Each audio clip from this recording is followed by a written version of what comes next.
Karan, thank you so much for joining me. So, the World Cup has started off, and the first indicator, if one were to go by the crowds we saw or did not see in the first match, were not so good.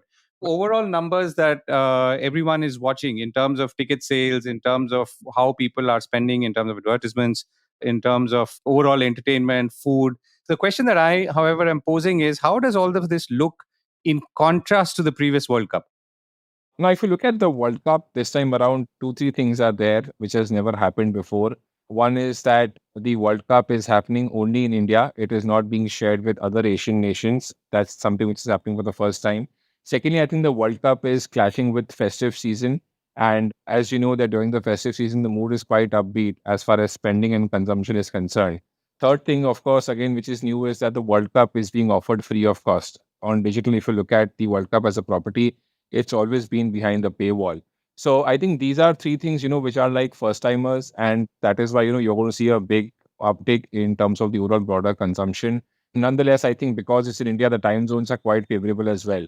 So just to give you some broad perspective on numbers, I think last time around during the World Cup, total ad revenue generated was around 1,300 to 1,400 crores, which is TV and digital put together. And this time around, the numbers could move towards 23 to 2,500 crores. Last time around, the World Cup was behind the paywall, which is why the ad revenue numbers were subdued. But this time, because it is free, I think the numbers could move 80-90% higher on digital as compared to the last World Cup. This also factors in the uncertain environment because, many of these new age companies or verticals have cut down spends. Gaming verticals have also cut down spends because of regulatory issues. But despite that, I think this 80% growth in digital ad revenue versus the earlier World Cup is a compelling number because of the time zone favorable which is there, and also clearly people are going to catch up because the content is available free of cost. So, if I can drill down on one aspect in this, so obviously, one thing that's clearly changed since last time is, let's say, the overall consumption on digital, including mobile, would have increased.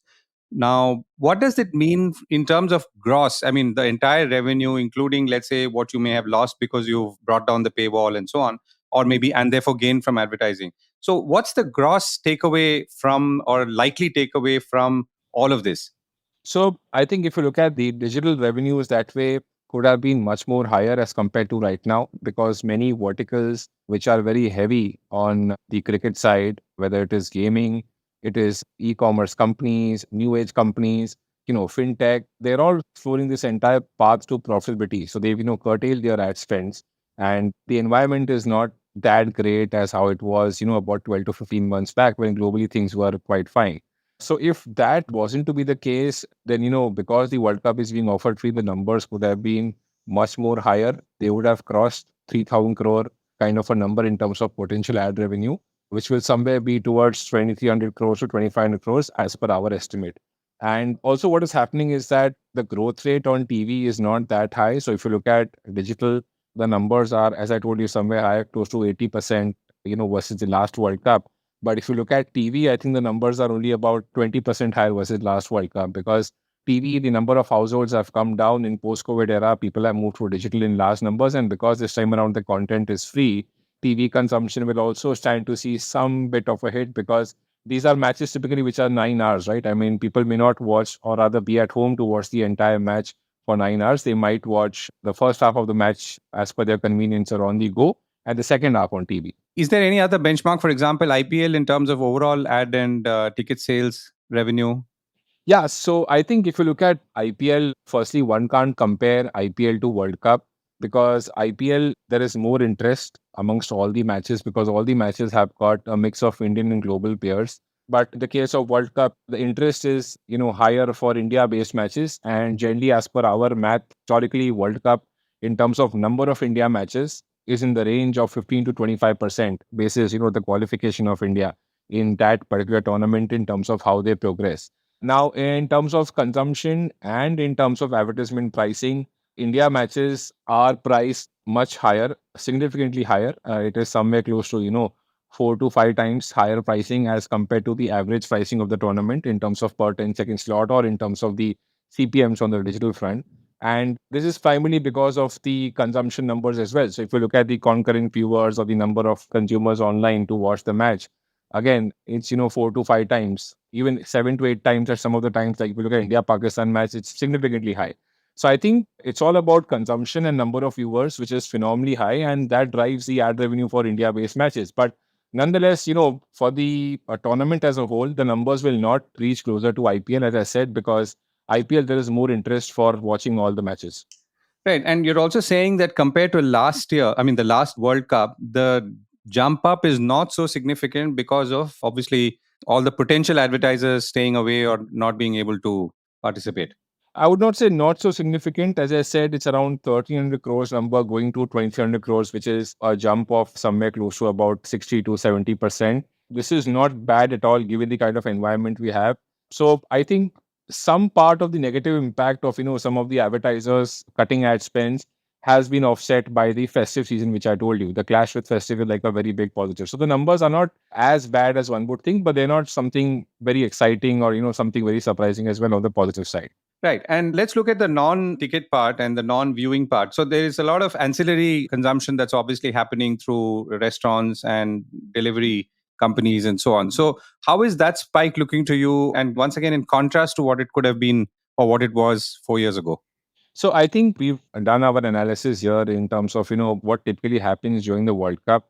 So firstly, this is the first time that the aggregators like Zomato would be operating at a reasonable scale during the World Cup, because the last World Cup, which happened in 2019, Zomato was phenomenally small as an aggregator. So what we typically see is that during the month of World Cup, these aggregator or QSR companies see incremental sales of 10 to 15% in that particular month, which means that the annual sales go up by 1.5%, and the quarterly sales for that particular World Cup quarter moves up by somewhere close to 3 to 4%. And that's the broader correlation that we have drawn. Now, this time around, I think players like Zomato will be at the upper end over here in terms of the potential positive impact, because clearly a lot of the food, online delivery will happen. A lot of people will order food online, watch matches in large groups, and Zomato will be a big beneficiary. Also, another very important trend in terms of consumption that we see in the post-COVID era is that in terms of ordering of food, pizza has always been the leader. But in the post-COVID era, people have moved to other categories also, whether it is burgers, fried chicken, biryani, and other things put together. So I think this will primarily have a very big boost in terms of Zomato's number of orders, and potentially their growth could be, 4 to 5% higher in that particular World Cup quarter. Whereas other food companies like Devyani, Sapphire, Westlife, which are in the fried chicken on the burger category, they would see numbers of close to 3 to 4% higher in that particular quarter. But players like Jubilant, which is in the pizza category, they may not see the big delta of growth this time around, because their moat was delivery. Their main thing go to for the customer or USP was delivery, which will not be there anymore because of the aggregators scaling up so aggressively. So I think they'll be at the lower end in terms of potential positive impact. Right. And last question, Karan. So we're obviously looking at all these numbers more closely this time. And that's good because everyone is trying to measure the experience economy, whether it's Taylor Swift or the World Cup. So what's your sense? I mean, are we seeing these numbers more closely because we've got around to doing it? Or are there genuinely some big changes over time in these categories, particularly live entertainment and cricket and so on? No, I think this is a genuine change. And I think the number growth rates have been phenomenally high as compared to the earlier times. This is primarily because of digital. So if you look at the overall revenues that a World Cup would generate is going to be phenomenally high versus 2019 because of digital, which means that digital advertising revenue will be higher, which means that online food ordering will be higher, right? So both these are the adoption of digital that we see in the post-COVID era. As you know, that customers clearly moved away from traditional media, moved to digital in terms of, not going to the store to get something, or, ordering food online or ordering grocery online. I think these digital trends have really picked up in the post-COVID era, and which is why the consumption numbers are going to see a big boost in this World Cup, because the first World Cup in the post-COVID era. Okay. Thank you so much for joining me, Karan. Thank you. Thanks a lot. Pleasure as always.